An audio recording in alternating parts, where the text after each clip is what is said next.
Doctor صاحب، آپ کی عمر پاکستان سے 10 برس زائد ہے.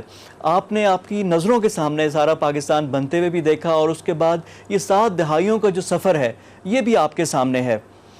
باتیں تو بہت ہو جاتی ہیں، لیکن وہ کیا چیزیں ابھی ہم نے کرنی ہے کہ مستقبل ہمارا مزید پائیدار ہو؟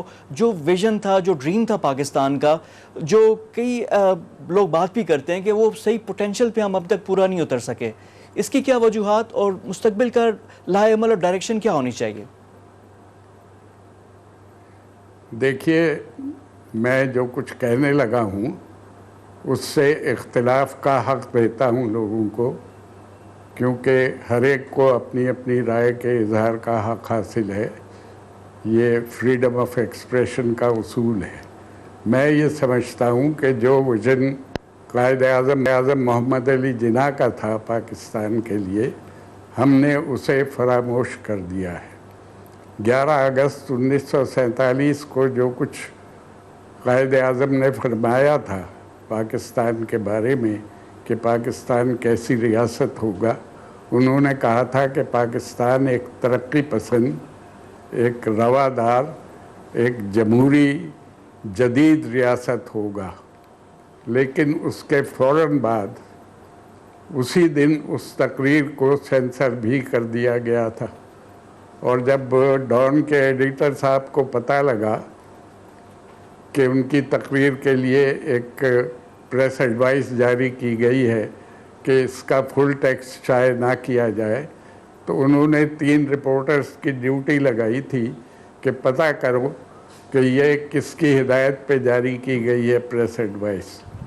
تو ان رپورٹرز نے انویسٹیگیٹ کیا، اور انہوں نے ان کی فائنڈنگز یہ تھی کہ ایک فائنانس سروس کے ICS جو تھے چودھری محمد علی، سینسر کیا گیا ہے. تو جب ان کو فون کیا ایڈیٹر ڈان نے، تو انہوں نے یہ کہا ایڈیٹر ڈان نے کہ آپ نے قائد اعظم کی جو فاؤنڈر ہیں پاکستان کے، ان کی تقریر کو سینسر کرنے کا حکم دیا. تو اس پہ انہوں نے یہ فرمایا تھا چودھری محمد علی نے کہ یہ ان کا جو سٹیٹمنٹ ہے یہ 2 نیشن تھیوری کے خلاف ہے، اس لیے میں نے یہ سوچا کہ اس کا فل ٹیکسٹ شائع نہیں ہونا چاہیے. تو میرے 2 سوال ہیں بطور میڈیا پروفیسر کے اور پاکستان کی ہسٹری کے طالب علم کے طور پہ، کہ کیا کوئی ICS افسر یہ سمجھتا ہے کہ وہ 2 نیشن تھیوری کو، 2 قومی نظریے کو، اس کے فاؤنڈر محمد علی جناح سے بہتر انٹرپریٹ کر سکتا ہے؟ کیونکہ قائد اعظم نے یہ فرمایا تھا اوپننگ سیریمنی پہ پاکستان کی کانسٹیٹیوئنٹ اسمبلی کی کہ پاکستان ایک جدید، ماڈرن، ڈیموکریٹک سٹیٹ ہوگا جس میں مذہب کا کوئی کردار سیاست میں نہیں ہوگا. اور بہت خوبصورت فقرہ تھا ان کا انگریزی میں کہ religion is a personal matter of faith for every individual. تو اس کو اگر ہم انٹرپریٹ کریں تو اس کا یہ مطلب ہے کہ مذہب جو ہے وہ ہر فرد کا، ہر شخص کا ذاتی مسئلہ ہے، اس میں کسی کو دخل دینے کا اختیار حاصل نہیں ہے، جس میں ریاست بھی شامل ہے.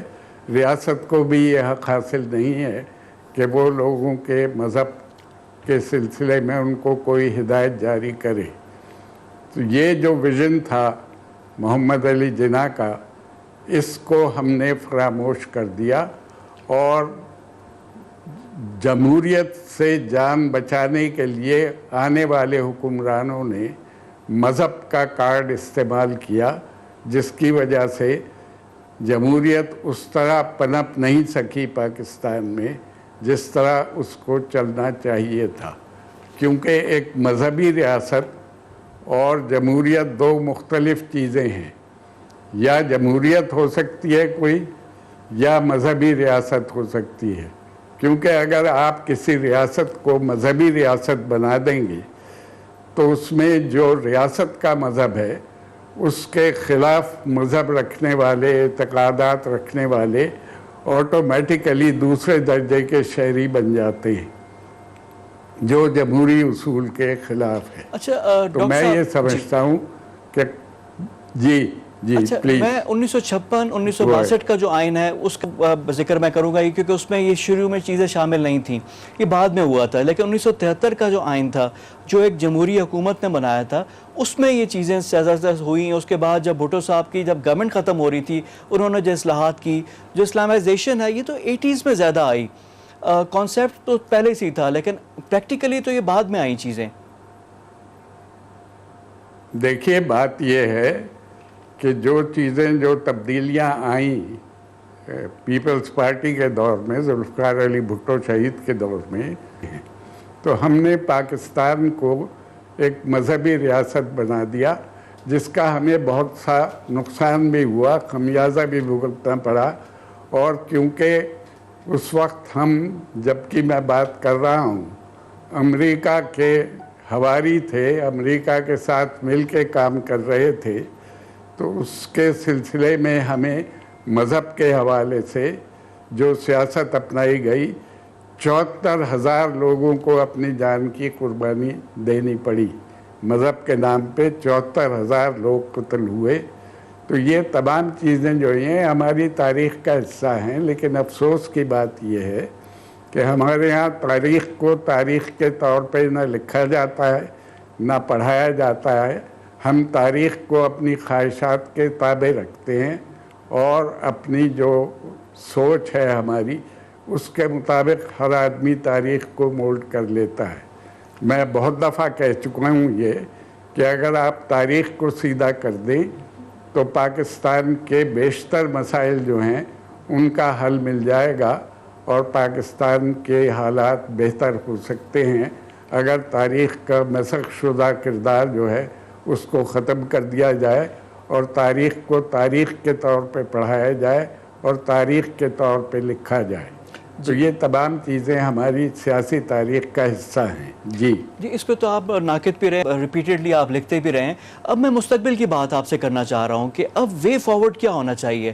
اب 3 الیکشن ہو چکے ہیں، جمہوریت، ڈیموکریسی چلیں جیسے بھی ہے، چل رہی تو ہے اور اسی میں بہتری ہوگی، چیزیں بہتر ہوں گی. لیکن جو پوٹینشیل پاکستان کا ہے وہ ہم کیسے حاصل کر سکتے ہیں؟ اور جو ملک تو بن گیا، جو قوم بنے گی اور جس میں جو بنیادی چیزیں جو بہتر ہو جائیں تاکہ کمیٹی آف نیشنز میں ہماری رسپیکٹ ہو، اس کے لیے کیا کرنا چاہیے؟ دیکھیے، اس کے لیے ہمیں پاکستان کی جو 72 سال کی تاریخ ہے اس پہ غور کرنا پڑے گا اور سوچنا پڑے گا کہ کہاں کہاں غلطیاں ہوئیں. 72 سال میں سے 35 سال تو ہمارے ہاں غیر آئینی حکومت رہی اور جو زبردستی قبضہ گروپ تھے انہوں نے حکومت کی 35 سال تک 72 سال میں سے. اس کے بعد جو آئین بنایا گیا ایوب خان صاحب کے دور میں، اس میں آئین میں صدارتی نظام جو تھا وہ نافذ کر دیا گیا، جس کے خلاف قائد اعظم کی بہن نے مہم چلائی، الیکشن لڑا اور قائد اعظم کی ہمشیرہ جو تھی محترمہ فاطمہ جناح، وہ الیکشن ہار گئیں کیونکہ اس نظام کے تحت الیکشن جو تھا وہ انڈائریکٹ الیکشن تھا. عام آدمی ووٹ نہیں دے سکتا تھا، صرف لوکل باڈیز کے ممبرز ووٹ دیتے تھے اور اس کو اتنا پریشر ڈالا گیا ان پہ کہ قائد اعظم کی ہمشیرہ الیکشن ہار گئی. یہ ہماری تاریخ کے وہ حصے ہیں جو ہم اپنے بچوں کو نہیں پڑھاتے اور اس طرح نہیں پڑھاتے جس طرح پڑھانا چاہیے تاکہ آئندہ وہ غلطیاں نہ ہوں. دوسری بات یہ ہے کہ جمہوریت صرف الیکشنز کا نام نہیں ہے. الیکشن ٹھیک ہے، ایک پارٹ ضرور ہے. پاکستان بنا بھی الیکشن کے ہی ذریعے سے تھا، ایک جمہوری طریقے سے پاکستان وجود میں آیا تھا. لیکن جب تک عوام ایمپاور نہ ہوں، جب تک اقتدار عوام کو نہ ملے اور عوام مقتدر نہ ہوں، جمہوریت کا اصول جو ہے وہ پوری طرح لاگو نہیں ہوتا. تو پاکستان میں ابھی تک عوام کو مقتدر نہیں کیا گیا. اس لیے میں یہ سمجھتا ہوں کہ جمہوریت پاکستان میں اس طرح نافذ نہیں ہو سکی اب تک جس طرح جمہوری اصولوں میں ہونا چاہیے تھا. جی. اچھا مہدی صاحب، یہاں پہ کچھ ہماری ہسٹری کے جیسے آپ نے کہا کہ بلیک چیپٹرز ہیں، وہاں پہ بڑی پازیٹیو چیزیں ہیں. ابھی حال ہی میں کووڈ کے خلاف جو پوری دنیا کو جو متاثر کیا، پاکستان سکسیسفلی نکل آیا. یہاں پہ بھی ہم نے دیکھا ہے قوم کا ایک آپ کو رمق نظر آئی، جان نظر آئی. 2005 کا ارتھ کویک ہو، 2010 کا جو فلڈ ہو، وہاں پہ بھی کبھی بھی کوئی مشکل آتی ہے تو سارے لوگ جڑ جاتے ہیں. جہاں پہ بھی کوئی ایگریشن ہوتا ہے انڈیا کی طرف سے ہوا، یہ سارے لوگ جڑ جاتے ہیں. ابھی بھی چیزیں ہیں، پوٹینشیل ہے. اس کو کیسے ہارنس کیا جائے تاکہ یہ جو چیز ہے یہ اسپوریڈک نہ ہو، یہ پرماننٹ ہو؟ جی بالکل صحیح آپ کا کہنا ہے. ریزیلینس بہت ہے پاکستانی قوم میں، اور جب بھی کوئی مشکل وقت آتا ہے پاکستان پہ تو قوم اس میں پوری طرح تیار ہوتی ہے ساتھ دینے کے لیے پالیسی میکرز کو. مگر میں یہ کہتا ہوں کہ ضرورت پھر درست پالیسیز کی بھی ہوتی ہے. عوام تو تیار ہوتے ہیں تعاون کرنے کے لیے، ہمیشہ تعاون کیا ہے انہوں نے مشکل وقت میں، خواہ وہ زلزلہ آئے تب بھی، سیلاب آئے تب بھی، اور کوئی اور ایسا وقت آئے مشکل، تو عوام جو ہیں وہ اپنا حوصلہ کبھی ختم نہیں ہونے دیتے اور اپنی ریزیلینس کا مظاہرہ کرتے ہیں پوری طرح. لیکن اس کے لیے صحیح پالیسیز کی ضرورت ہوتی ہے، اس پہ غور کرنے کی ضرورت ہے. اور میں یہ سمجھتا ہوں کہ پوٹینشیل بہت موجود ہے، اس کو صحیح استعمال کرنے کے لیے صحیح فیصلے کرنے کی ضرورت ہے. جی پروفیسر صاحب، یہ لیڈرشپ